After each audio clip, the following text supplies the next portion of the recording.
Let the Cleveland Browns be a life lesson for you, buddy. Some people would rather the ship go down sinking than your contributions be part of the reason why we're winning. Right? Some people would rather just lose and then just that pride, man. Some people would rather just lose and suffer in life than let your assistance and your contributions be part of the reason there's a W. And that's Kevin Stefanski, Shedeur Sanders. Perfect example right there. Yeah, that's football. That was football, but that's a life lesson.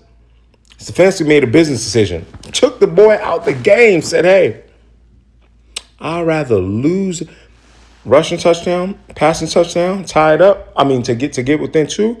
He says, you know what? What's the worst possible thing I can do right now? I'm trying to lose this game. How about I take the guy out? That's part of the reason we made this comeback. Taking a starting quarterback out, period, in a game is risque. On a 2-point conversion to tie the game in the final minutes, buddy, you are bowled up. Good luck to all the contestants. I don't know why you wouldn't want Shedeur Sanders out there just to start that play when you need that 2-point conversion after he drove you downfield. Sanders to throw, floats to the end zone. Catch made, diving, David Njoku. Shedeur's throw is complete. And of course, it's Harold Fannin. He'll dump it off to Judkins, who's got blockers in front. And Judkins down the sideline with blazing speed. 41-yard punt, first down. Sanders gets rid of it and open for a first down. And he'll dump it off to Ford. He's going to race for the first down and up the sideline, room to run. One of the Titans fell down, and Sanders slides across the 40, getting a first down. For Sanders, well protected. There's Jerry Jeudy.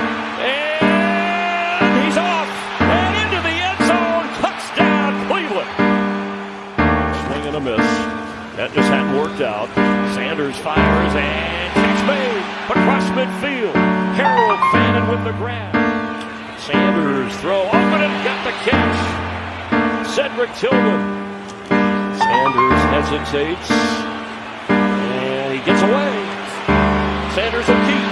And to the end zone. Shedeur Sanders runs his way in for 6.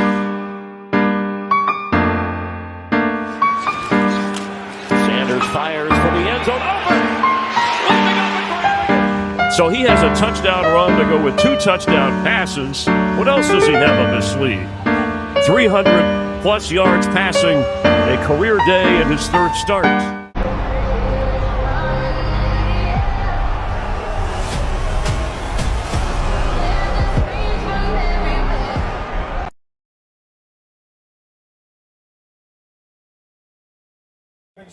I'm a former head coach. Look up to your top left. That's Kevin Stefanski. It's a minute and 1 second to go in the game. Watch Kevin Stefanski when it comes to Shedeur. He has not made eye contact with Shedeur. He hasn't said a word to Shedeur. That's Shedeur right there. Nobody gave Shedeur any instruction besides this coach right here.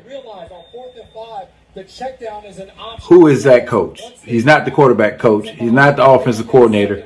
He's not the head coach. That's crazy. You sell me tickets. You sell them up and keep going, bro. Keep your hand up. Keep balling, bro. Keep balling, bro. Did you wish you had the ball in your hand in that moment to tie the game? If I'm out there any play, I would always have the ball in my hand, but that's not what football is. In any situation, of course you would want to, but I know we practiced something and we executed it in practice, and we just didn't seem to this day. So I would never go against, kind of like what the call was or anything. Kevin Stefanski must be fired. Kevin Stefanski did not want Shedeur Sanders, didn't even want him in the 5th round. Kevin Stefanski has done everything in his power to keep Shedeur Sanders from succeeding in Cleveland as a 5th round pick against all odds.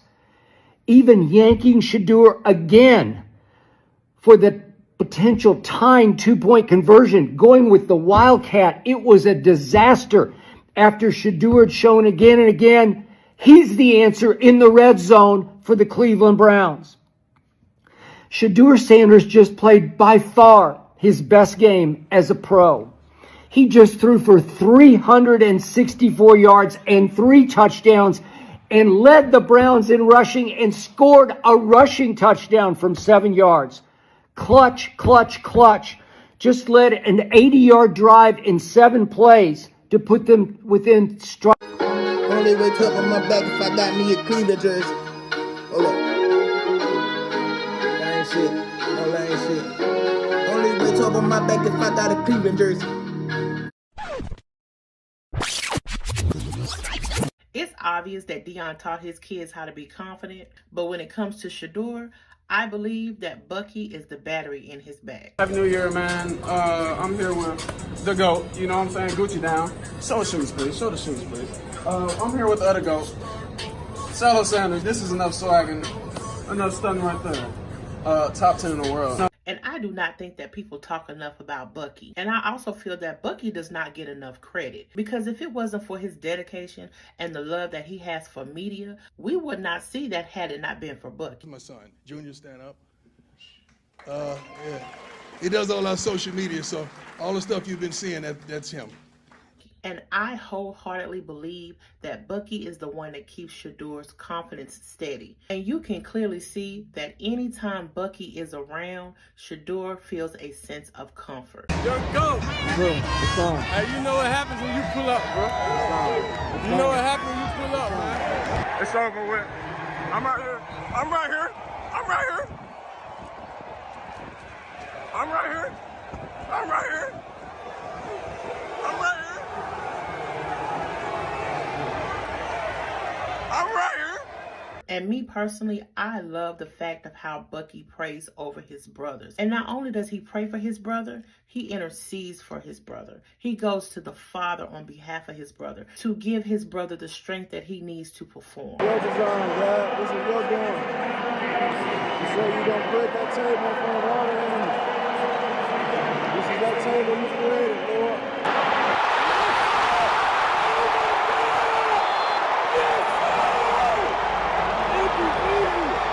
A lot of siblings are not close, and a lot of sibling relationships experience jealousy, envy, and separation. So if you've ever wondered what it looks like to have a healthy sibling relationship, here's your blueprint. My dream is to one day run. It's a new normal. It's not easy when you understand that you was built for speed and you was built for certain things and you can't do that no more. You have no idea how much that hurt. When I talk, I see things. I can see the scenes when I talk. That's the gift that God gave me. I can see everything when I'm talking. And to look back and to be in that hospital for darn near a month and couldn't move. And then when I got out, they had to carry me to the car, carry me in the house. They had to build ramps up my house and in the bathroom. I had to have rails on my bathroom. Somebody had to take me in the bathroom, bring me out of the bathroom, put me in the bed, get me out of the bed. Do you understand, for a guy that prided himself on being in shape and being dominant in every darn thing, for someone to carry you, man, you have no idea, like mentally, what I went through that season. Then my son, Shiloh, came quite a bit, but Shedeur was there about every day. Every game Shedeur ever played in his life, I coached him. I had never been away from him. And he said, Dad, I need you. He said, Dad, I need you. I need you back. And I reconciled in my mind right there. I'm going to the game at Southern. See, when Deion patted Shedeur on his leg, he didn't say anything, but he said so much.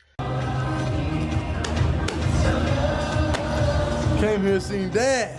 See prime time. And basically what he was saying was that he needed his son. We are always talking about how children need their parents, but nobody is talking about how parents need their children. Why are you here?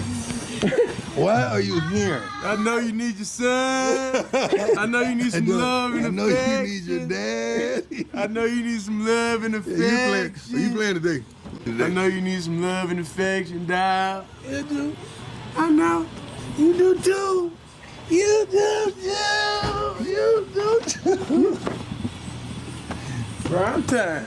I absolutely love the fact that Deion is so affectionate with his children. And it's so crazy how life becomes full circle. And Shedeur pulling up on Deion was payback for all of the times that Deion was there for him when he needed it. Yeah, dog. Come on, go. Come sit on this porch, man. Sit on this porch. I miss you, boy. Yeah. You didn't think I was going to come, did you? Yeah. I am so glad that Shedeur was able to get out there and go see his father, because honestly, just as much as Dion needed this, Shedeur needed this too.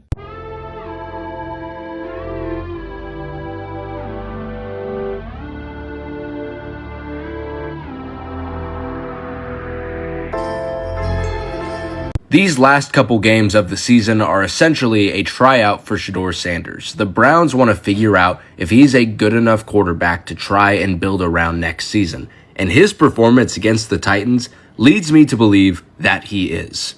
I know it was against a bad Titans team, but I thought this was the best game of Sanders' career, bar none. And it's not because of plays like this, where Shedeur Sanders sits back in a clean pocket, throws a perfect ball to a wide open Jerry Jeudy for a touchdown. We knew he had great accuracy from a clean pocket. It was the small things he did in this game that really encourage you.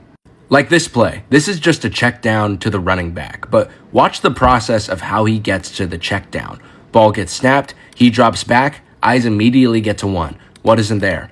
Eyes then get to 2. 2 isn't there. Okay, let me get to my third read. Third read isn't there. Right tackle's getting beat. He feels the pressure. He knows to check the ball down to avoid the sack. And then on 3rd and 5, it's a 9-yard gain for a first down. That's just great QB play.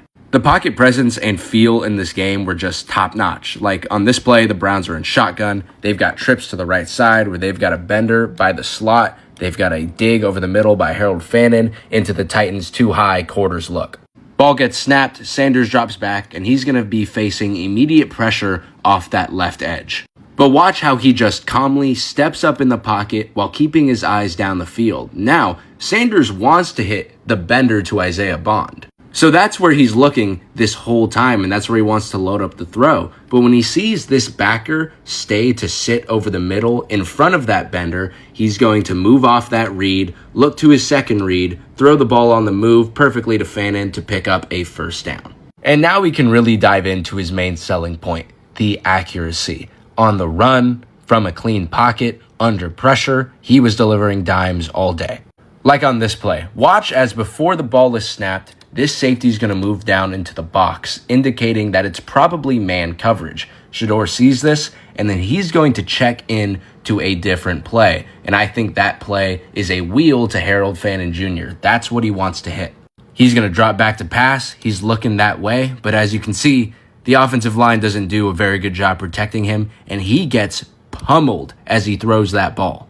That being said, yes, he does get pummeled. I mean, hit hard.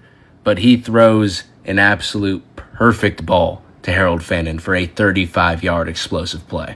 That touchdown pass to David Njoku is yet another example of that keyhole accuracy. I mean, just look at the ball placement. It is right past the outstretched arms of the defender in perfect position. It doesn't get a whole lot better than that. This throw doesn't get completed, but it's one of my favorite throws all day. He wants to hit the crosser to Isaiah Bond, and he's got Kevin Winston Jr. coming up underneath it, and just watch where he places this football.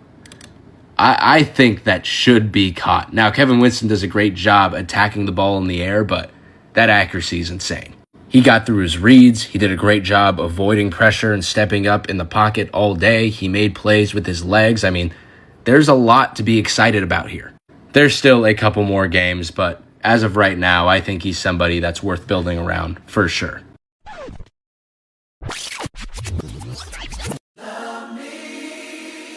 What about me would make you think that I care about your opinion of me? Your opinion of me is not the opinion that I have of myself. You ain't make me, so you can't break me. You didn't build me, so you can't kill me. God established me, so you ain't nothing you can do to me. I've been him. I've been a difference maker, a game changer. I've been that guy. I love it, but I don't care. And I wish the world thought like that. Youngsters, if you're out there right now, do not give a darn what opinions people have of you. You be you.